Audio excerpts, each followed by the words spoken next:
Hadis ni kita telah baca dalam tazkirah yang pertama sebelum ni, iaitu hadis berkaitan dengan 3 kali amin disebut oleh Nabi SAW ketika Nabi SAW menaiki mimbar.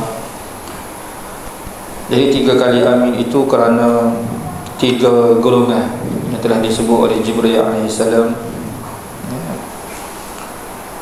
tentang golongan yang celaka lah. Cuma dalam tazkirah yang pertama kita telah sentuh golongan yang pertama sebelum ni, iaitu golongan yang telah mendapati bulan Ramadan tetapi masih tidak diampunkan oleh Allah Subhanahu Wa Taala, dan kita telah hurai berkenaan dengan golongan tersebut. Kemudian kita tengok, saya masih membawa hadis yang sama lah, tetapi kita nak menyentuh tentang golongan yang kedua dan ketiga pada malam ni, insya-Allah kalau sempat. Jadi golongan yang kedua disebut oleh Jibril AS apabila Nabi SAW menaiki mimbar tu. Jibril telah doa kepada Allah Subhanahu Wa Taala. Golongan yang kedua, golongan pertama kita sudah sebut dalam tazkirah yang pertama. Golongan yang kedua ini kata Jibril AS, ba'da ma dzukirta 'indahu falam yusalli 'alaika. Celakalah. Ini kata Jibril, celakalah seseorang yang telah disebut nama kamu wahai Muhammad, disebut nama Nabi, pertama disebut nama Nabi lah, disebut nama Nabi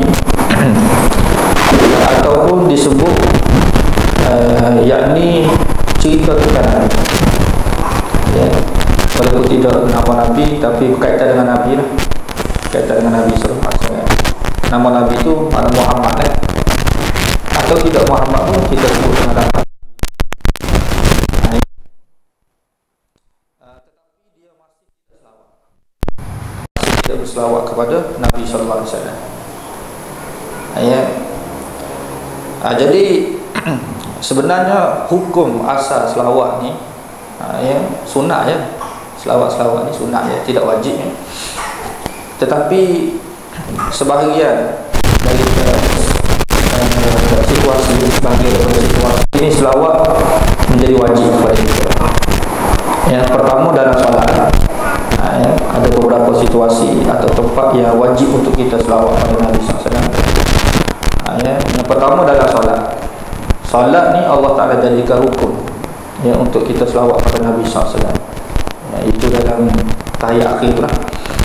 Jadi kalau tidak selawat kepada Nabi, tidak sah solat itu. Jadi hukum selawat dalam solat itu makna wajib. Pertama. Yang kedua dalam khutbah ada khutbah kan. Jadi wajib selawat kepada Nabi SAW. Imam kan, khatib itu wajib berselawat kepada Nabi SAW. Allah jadikan rukun khutbah, tak di rukun salat. Ini rukun khutbah, supaya selawat kepada Nabi SAW. Jadi kalau khatib itu tidak selawat kepada Nabi, khutbah tidak sah. Bila khutbah tidak sah, maka wasaklah doa dia. Itu situasi yang kedua. Yang ketiga dalam hadis ni Nabi SAW sebut, Jibril kata iaitu ketika mana nama Nabi disebut, disebut nama Nabi SAW itu apabila kita dengar nama Nabi itu disebut oleh seseorang dalam majlis kan, sama ada majlis ilmu ke, majlis tazkirah ke, tak kira lah. Bila nama Nabi disebut, kita wajib selawat pada Nabi SAW. Jadi hukum selawat kepada Nabi ketika nama Nabi disebut wajib. Tidak selawat itu jadi celaka.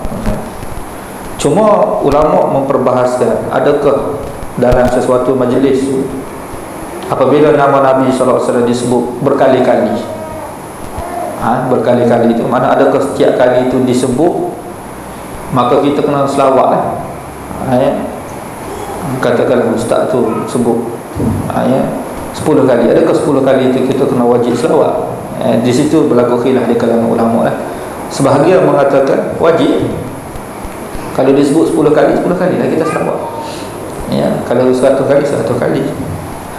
Sebahagian daripada ulama kata tidak, yang wajibnya adalah sekali sahaja. Mana wajib kita selawat kepada Nabi, dan dalam majlis tu apabila disebut nama Nabi, kita selawat kepada Nabi sallallahu alaihi wasallam. Lepas tu yang lain tu kalau tidak selawat pun tak apa lah. Tapi sekurang-kurangnya yang sekali itu kena selawat pada Nabi sallallahu alaihi wasallam dalam majlis. Ya. Jadi itulah saudara kita tengok ya, bila Allah Taala jadikan selawat ni sebab sebahagian daripada situasi ini wajibnya. Kenapa? Sebab dalam Quran pun Allah Taala sebut. Dalam Quran pun Allah Subhanahu wa taala sebut ya, innallaha wa malaikatahu yusalluna 'alan nabi ya ayyuhalladzina amanu sallu 'alaihi wa sallimu taslima. Ya, sesungguhnya Allah Taala dan juga para malaikat sentiasa selawat kepada Nabi. Jadi kita cuba bayangkan, kalau Allah sendiri selawat kepada Nabi, malaikat sendiri selawat kepada Nabi, ya, mana bagaimana keadaan Nabi sallallahu alaihi wasallam itu sendiri. Jadi apabila sebab tu selepas tu Allah Taala perintah, ya ayyuhalladzina amanu sallu 'alaihi wa sallimu taslima.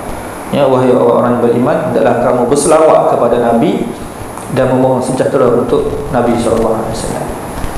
Ya. Jadi itu saudara kita tengok ya, kenapa Nabi sallallahu alaihi wasallam begitu sekali dimuliakan oleh Allah Subhanahu wa taala, sehingga Allah sendiri selawat kepada Nabi, malaikat-malaikat pun selawat kepada baginda, dan Allah perintah kepada semua manusia ni supaya selawat kepada Nabi SAW.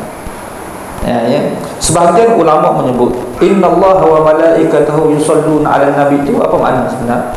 Dia kata selawat, kita selawat kepada Nabi itu kita maklum lah, kita tahu dah lafaz selawat tu kan.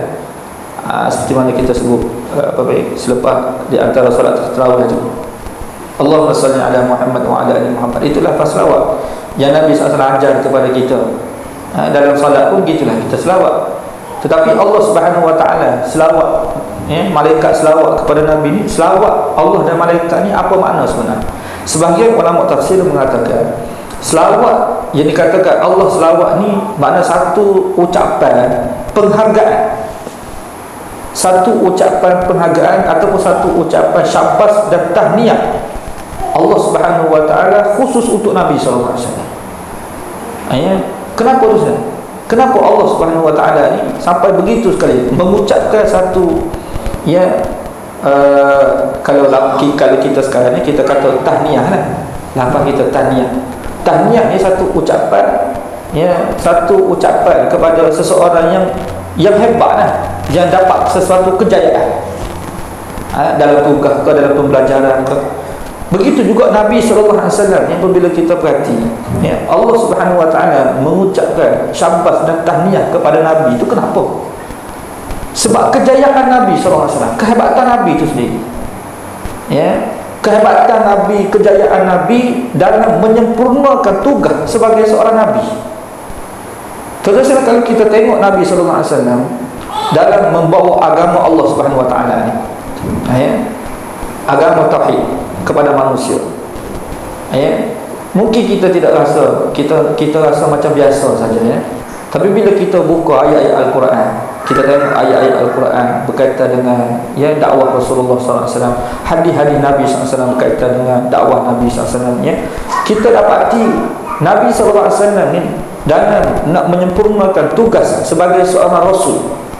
Sebab bila Allah Ta'ala pilih Nabi SAW ni sebagai seorang Nabi dan juga Rasul, ya, ketika mana di Gua Hira tu, umur Nabi 40 tahun, ya, Nabi berkhulwah di Gua Hira, turun Jibril. Di situ bermulanya Nabi SAW sebagai seorang Nabi dan juga Rasul, ya, mana Allah telah lantik, Allah telah pilih dan telah lantik Nabi SAW ini sebagai seorang Nabi dan juga Rasul. Jadi lantikan Nabi dan juga Rasul ini, dan ini lantikan biasa-biasa. Tidak, di sebalik lantikan ini tu ada satu tugas yang perlu disempurnakan oleh Nabi SAW.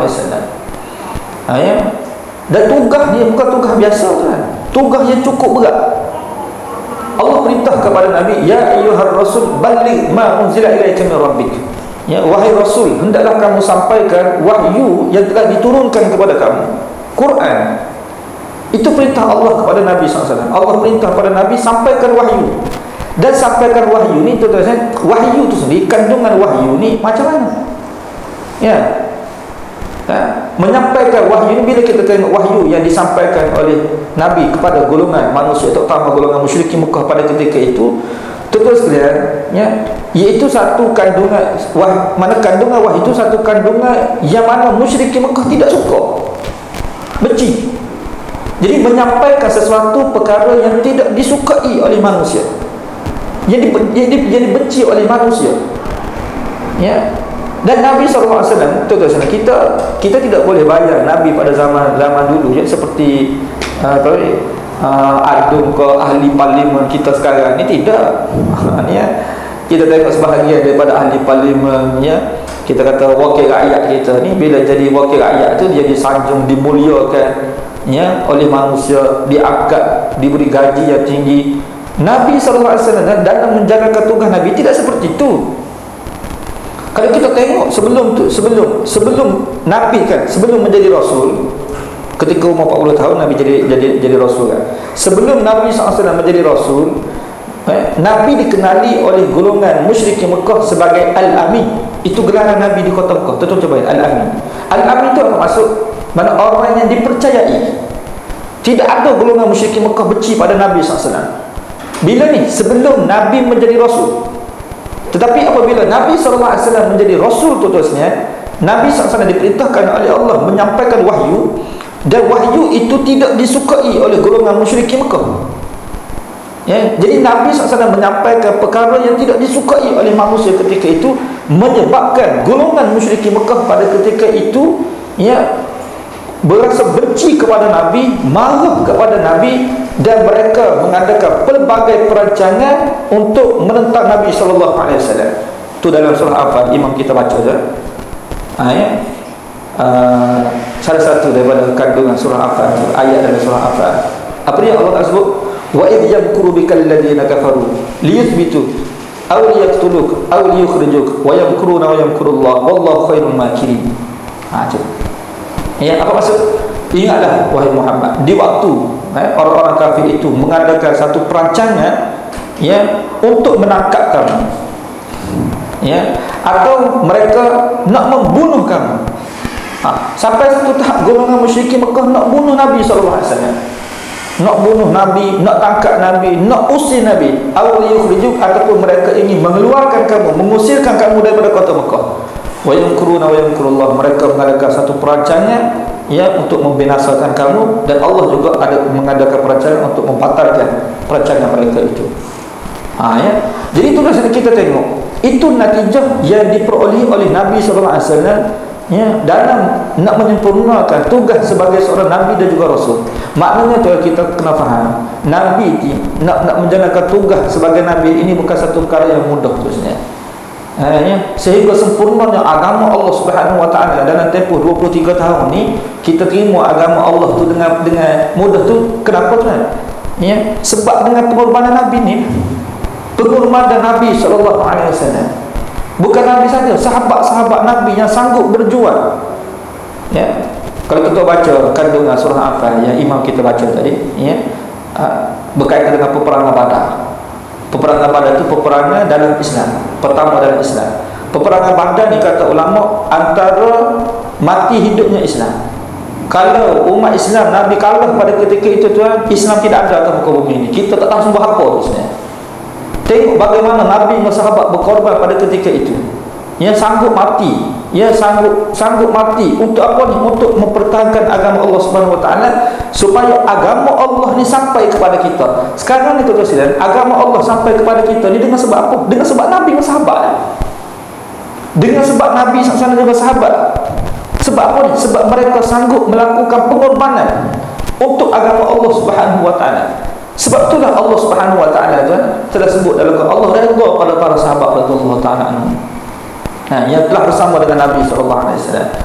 Nabi sendiri pun, kalau tuan-tuan baca dalam hadis Bukhari, hadis sahih, kalau tak silap saya hadis yang ketiga atau yang keempat, gitulah.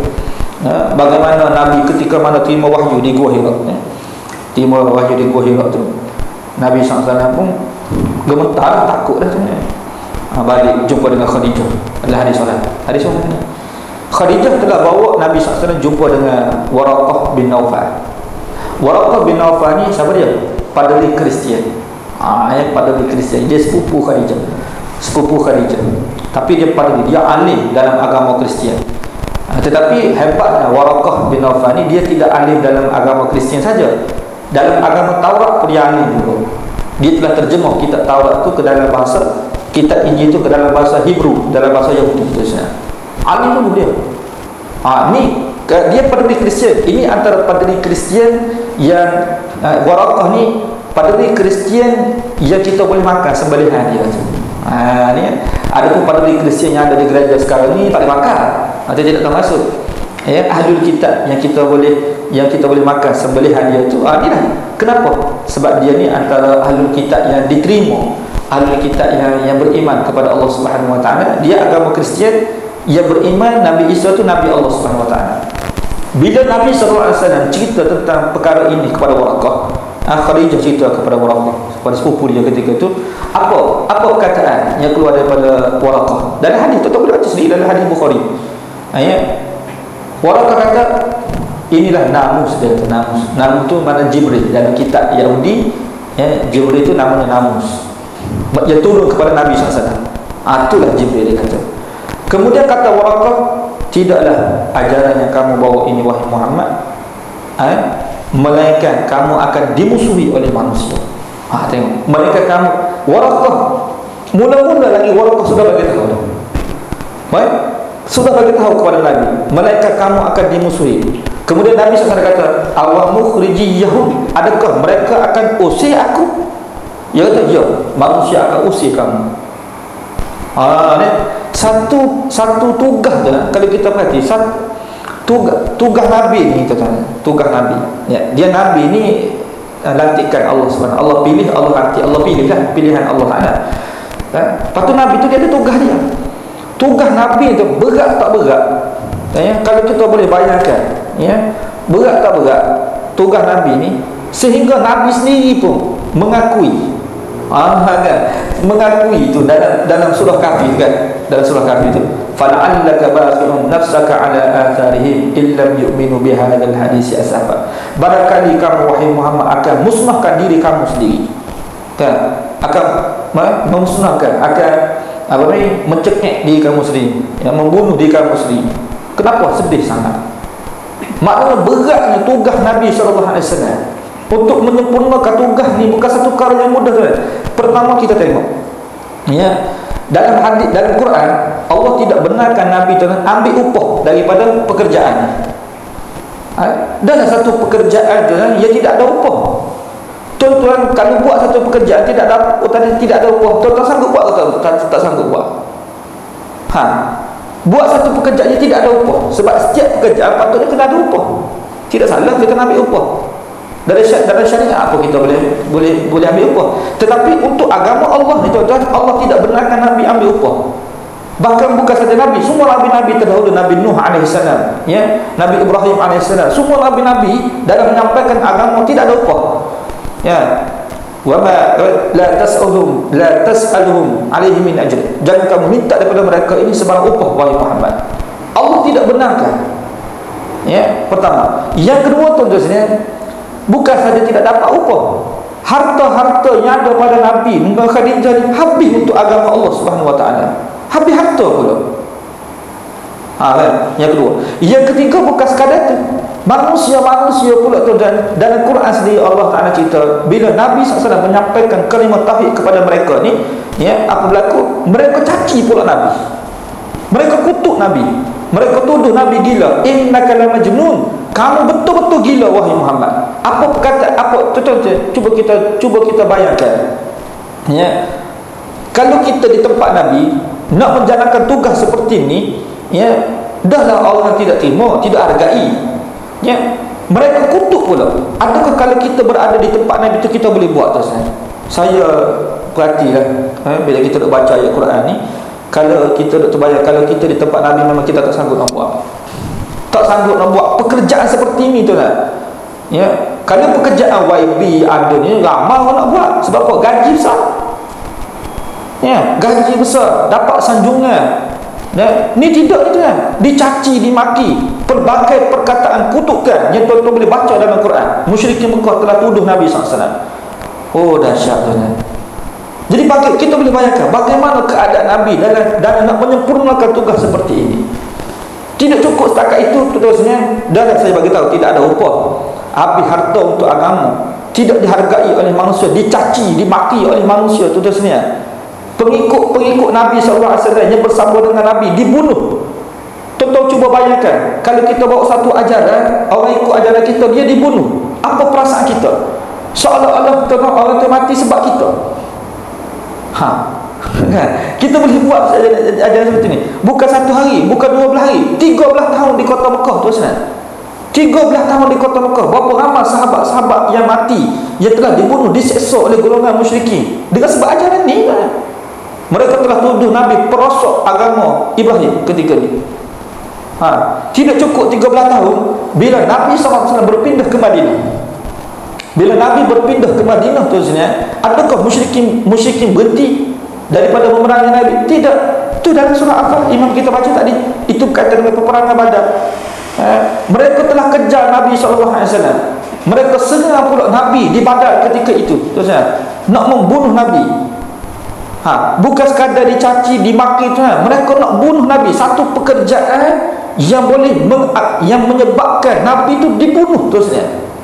Kalau kita di tempat Nabi, adakah kita sanggup buat pekerjaan seperti ini? Kita sanggup buat. Sampai satu saat kita ni nak dibunuh tuan-tuan. Kok pekerjaan yang kita kerja sekarang, kita kerja dunia ni tidak sampai tahap kita mati tuan-tuan. Kalau boleh buat kita mati, memang kita tak awal-awal lagi. Ni tak ada. Jadi sampai 23 tahun tuan-tuan di Madinah tu kita tengok peperangan demi peperangan, peperangan demi peperangan. Tuan-tuan sekalian, musyrikin ni memerangi Nabi kan? Kerana apa ni? Kerana agama lah. Kalau Nabi SAW berhenti daripada menyampaikan agama, mereka tidak serang Nabi, mereka tidak bunuh Nabi.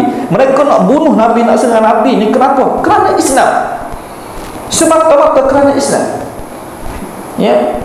Jadi kalau kita fikir sepatutnya Nabi disanjung, Nabi disanjung, Nabi diangkat. Tidak, musyrikin tidak buat seperti itu. Walaupun di Madinah tu memanglah Nabi tu disanjung, tapi sebelum sampai di Madinah tu 13 tahun di kota Mekah tu dahsyat. Walaupun Nabi dah jadi pemerintah di kota Madinah pun mereka tetap memerangi Nabi SAW. Bukan saja musyrikin Mekah tu kan. Kita tengok bila Nabi pergi ke Madinah, Nabi diserang pula oleh golongan-golongan Yahudi dan golongan-golongan munafik pula. Yahudi munafik pula, pakat pula. Parti Yahudi, parti musyrikin, parti munafik. 3 parti ni pakat untuk memerangi Nabi SAW dalam peperangan Ahzab. Allah Subhanahu Wa Taala cerita. Tentangan tak? Bukan sahaja tentangan daripada luar, tentangan daripada dalam. Pokok munafik ni tentangan dalaman, luaran, dalaman, dua-dua ditentang. Sehinggalah sampai satu tahap kita tengok Allah Subhanahu Wa Taala turunkan ayat ketika mana berlaku haji wada' pada tahun ke-10 Hijrah. Nabi SAW mana hampir dah 20 tahun Nabi berjuang untuk agama Allah Subhanahu Wa Taala. Allah Subhanahu Wa Taala turunkan satu ayat dalam surah Maidah, al-yawma akmaltu lakum dinakum wa atmamtu alaikum nikmati wa raditu lakumul Islam madinah. Pada hari ini wahai Muhammad, aku telah sempurnakan kepada kamu agama kamu, dan aku telah sempurnakan segala nikmat-nikmat aku kepada kamu, dan aku redha Islam ini sebagai agama untuk kamu. Jadi bagaimana kita tengok selama 20 tahun Nabi SAW berjuang untuk menyempurnakan agama Allah Subhanahu Wa Taala. Dengan berkat perjuangan Nabi seperti inilah tuan-tuan, kita sekarang ini boleh mengucap kalimah syahadah. Islam sampai kepada kita. Islam sampai kepada kita. Kita boleh kenal Allah, kita boleh sujud kepada Allah Subhanahu Wa Taala. Kalau tidak dengan sebab pengorbanan Nabi dan sahabat tu, kita tidak kenal Islam. Kita tidak akan tahu untuk sujud kepada Allah, kita tidak akan tahu untuk baca Quran, kita tidak akan tahu untuk solat tarawih. Barangkali kita sekarang itu berhala macam orang kafir dalam sejarah. Jadi seorang hamba Allah yang telah berjuang untuk kita seperti ini takkan kita dengar nama Nabi kita tidak mahu selawat pada Nabi. Jadi Allah sendiri pun telah menghargai Nabi SAW. Allah sendiri, Allah malaikat telah menghargai Nabi SAW untuk dalam menyempurnakan agama Allah Subhanahu Wa Taala. Kita umat Nabi ni Takkan kita dengar nama Nabi, kita tak mahu selawat pada Nabi. Kita tak selawat pada Nabi dalam keadaan kita tidak dengar, tak apalah. Tapi bila kita sudah dengar nama Nabi, seorang manusia yang sudah berjasa kepada kita sehingga kita kenal Allah Subhanahu Wa Taala itu sebenarnya, kita tidak selawat, ketika ini mendatangkan kemurkaan Allah Subhanahu Wa Taala. Sebab itulah Jibril bagi tahu, celakalah seseorang manusia yang telah disebut nama kamu wahai Muhammad, tapi dia tidak selawat kepada kamu. Sepatutnya apabila nama Nabi disebut, ini mengingatkan kita kepada Nabi SAW. Itu seorang manusia yang paling berjasa. Bahkan Nabi SAW, tuan-tuan, dalam Quran sendiri Allah Ta'ala cerita, salah satu daripada sifat yang ada pada Nabi SAW, sifat hirs, mana sifat keinginan yang mendalam supaya umat dia dapat kebaikan. Itu Nabi SAW. Ya, sebab tu dalam hadis, bila kita tengok Nabi, kita baca hadis-hadis Nabi, kita nak kenal Nabi ni, kita kena baca hadis Nabi. Kalau tidak, kita tak akan kenal Nabi SAW. Nabi ni tuan-tuan, dia cukup sayang kepada kita. Nabi ni, dia cukup sayang kepada kita. Ya, lebih daripada segala-galanya. Ya, lebih daripada ayah kita sayang kepada kita. Lebih daripada ibu kita sayang kepada kita. Sebab tu lah tuan, apa yang Nabi SAW ajar kepada kita ni, kalau kita perhatikan apa yang Nabi ajar kepada kita ni, ya, bila kita perhati satu persatu hadis Rasulullah, Nabi ajar ni tuan, kadang-kadang ibu kita tak pernah ajar kepada kita, ayah kita pun tak pernah ajar kepada kita. Tuan-tuan, siapa ajar kita cara berelok? Kan? Ibu kita pernah ajar kepada kita cara berelok, tuan, cara berelok. Kadang Nabi ajar kepada kita, Nabi ajar kepada kita cara masuk tandas, doa masuk tandas, doa keluar tandas, doa pakai pakaian, doa naik kenderaan, doa masuk pasar. Siapa dia tuan yang ajar kepada kita seperti itu, ajaran seperti itu?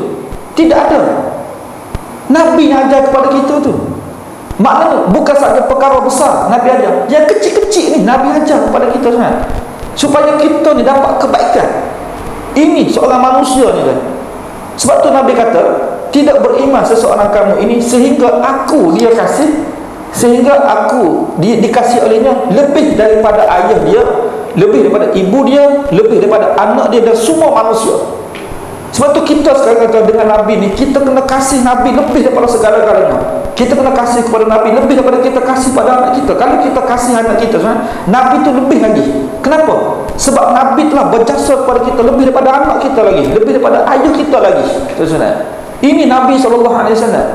Sebab tu Nabi sebut dalam hadis, innama ana lakum bimanzilatil walid. Sesungguhnya aku ini pada kamu ni seperti seorang ayah dengan anak. Kenapa? Sebab Nabi buat kepada kita ni, kalau kita kata dengan anak kita pun kita tak buat. Kita tak buat. Kita ni kadang-kadang ayah ni kira-kira cari rezeki, cari duit, bayar rumah, bayar tu lepas gitu je kan. Kok lain kita tak ajar dah. Ya, kalau kita nak ajar pun, apa pun kita nak ajar kepada anak kita yang boleh bagi kebaikan kepada anak kita, kita tidak tahu tu saja. Cuma tengok kafir. Orang kafir tidak ada panduan bagaimana mereka didik anak mereka untuk dapat kebaikan. Mereka ajar kau cara nak berpakaian, mereka ajar kau cara nak memohon perlindungan daripada syaitan. Mereka tak tahu nak ajar. Nabi lah yang mengajar kepada kita dalam kehidupan kita ni. Setiap penjuru kehidupan kita ni Nabi ajar. Daripada kita bangun tidur, nak tidur baca apa, bangun tidur baca apa. Kalau kita mimpi buruk baca apa, mimpi baik baca apa, terusnya. Nak makan baca apa, naik kenderaan macam mana pula, masuk pasar macam mana, terusnya. Nak cara berjalan, cara tu, cara bermuamalah, cara berisi, semua Nabi ajar. Patut siapa yang ajar pada kita selain daripada Nabi? Tidak ada. Itulah manusia tuan, yang mana apabila kita dengar nama dia, kita perlu berselawat kepada Nabi SAW. Dan selawat ni adalah tanda kita menghargai Nabi SAW. Orang yang tidak selawat pada Nabi, memang dia tidak menghargai Nabi SAW. Batu Nabi sebut dalam hadis tu, orang yang paling dekat dengan aku ni, orang yang paling aktsaru salatan alayya, yang paling banyak berselawat pada Nabi SAW. Jadi kita perlu usaha supaya timbul dalam hati kita ni rasa kasih pada Nabi, sayang kepada Nabi, dan cara kita adalah banyak berselawat pada Nabi. Terus kita nak balas jasa Nabi macam mana? Ya, Nabi ni telah berjasa kepada kita. Kita telah nak kata, kita tak boleh nak gambarkan bagaimana Nabi telah berjasa pada kita. Kita nak balas jasa macam mana? Cuba itu bagi kita. Nak balas jasa Nabi, kita nak bayar kepada Nabi 30,000 sebulan, 1 juta sebulan kita nak bagi. Cara sendiri itu pun kita tidak tahu. Allah ajar kepada kita cara kita nak membalas, walaupun tidak terbalas kan? Walaupun tidak terbalas jasa Nabi, kita buat apa kita terbalas, tapi sekurang-kurangnya cara kita nak membalas jasa Nabi ni adalah kita selawat pada Nabi SAW. Macam ayah kita kan, ayah kita dengan ibu kita, ayah kita, ibu kita ni terusnya, kita nak balas jasa macam mana? Tak terbalas jasa kita, kita buat kebaikan macam mana sekalipun tidak akan terbalas ya. Tetapi ya, tapi kita kena buat lah caranya, kita buat kebaikan sebagaimana kita maklum ya, sebagaimana yang telah kita maklum. Cuma untuk Nabi ni tu sebab Nabi sudah wafat, kita nak balas macam mana? Kita nak bagi makan pada Nabi. Kalau Nabi ada sekarang, boleh kita bagi makan pada Nabi tu buat nasi Arab bagi pada Nabi, berbuat baik kepada Nabi. Sebab masa Nabi sudah wafat. Jadi cara kita ni, Nabi ajar kepada kita itu selawat kepada Nabi. Ini cara yang paling mudah tu sebenarnya, ya Allah Subhanahu Wa Taala ajar kepada kita. Jadi kalaulah cara paling mudah seperti ini ya, supaya kita dapat buat untuk membalas jasa Nabi pun manusia tidak boleh buat, ini betul-betul manusia yang celaka di sisi Allah Subhanahu Wa Taala ya. Maknanya bila kita dengan nama Nabi kita selawat, dan selawat itu bukan satu benda yang payah terusnya. Allahumma salli ala Muhammad wa ala ali Muhammad. Ataupun bila disebut nama Nabi sallallahu alaihi wasallam ya. Jadi benda yang mudah seperti itu, bukan payah. Semudah ini pun kita tidak mahu, apalagi jasa yang kita buat pada Nabi sallallahu alaihi wasallam. Semudah ini Allah ajar pada kita. Sebab itulah celakalah Jibril kata seseorang yang mendapati nama kamu wahai Muhammad disebut tapi dia masih tidak selawat kepada kamu. Qala amin, Nabi berkata amin. Ya, mudah-mudahan Allah pelihara kita daripada golongan ini, dan Allah akan pilih kita ni di antara hamba-hamba yang banyak berselawat pada Nabi SAW. Tambah-tambah bulan Ramadan, di samping kita selawat di antara tarawih itu di luar dari tarawih pun kita banyak juga selawat. Tidak payah kan? Allahumma salli ala Muhammad wa ala ali Muhammad. Sambil kita naik motor, sambil kita memandu kenderaan, apa saja. Dan kita ingat Nabi kata orang yang paling dekat dengan aku di hari akhir nanti yang paling banyak berselawat kepada aku. Ya. Jadi kita selawatlah sebanyak mungkin pada hidup kita ni sebelum kita meninggal dunia insya-Allah. Ya, pasal sekadar ini tazkirah pada malam ini, mudah-mudahan apa yang saya kongsikan ini dapat memberi pengajaran faedah kepada kita insya-Allah. Ya. Apa yang baik daripada Allah Subhanahu Wa Taala, segala kelemahan kekurangan daripada diri saya sendiri minta ampun kepada Allah. Maaf itu saya kita jumpa lagi insya-Allah. Wabillahi taufiq wal hidayah. Assalamualaikum warahmatullahi wabarakatuh. Alhamdulillahi rabbil alamin, wassalatu wassalamu ala asyrafil anbiya'i wal mursalin wa ala alihi wa sahbihi ajma'in. Allahumma faqihna fid din wa 'allimna at-ta'wil wahdina ila sawa'is sabil. Rabbana atina fid dunya hasanah wa fil akhirati hasanah wa qina adzabannar. Alhamdulillahi rabbil alamin.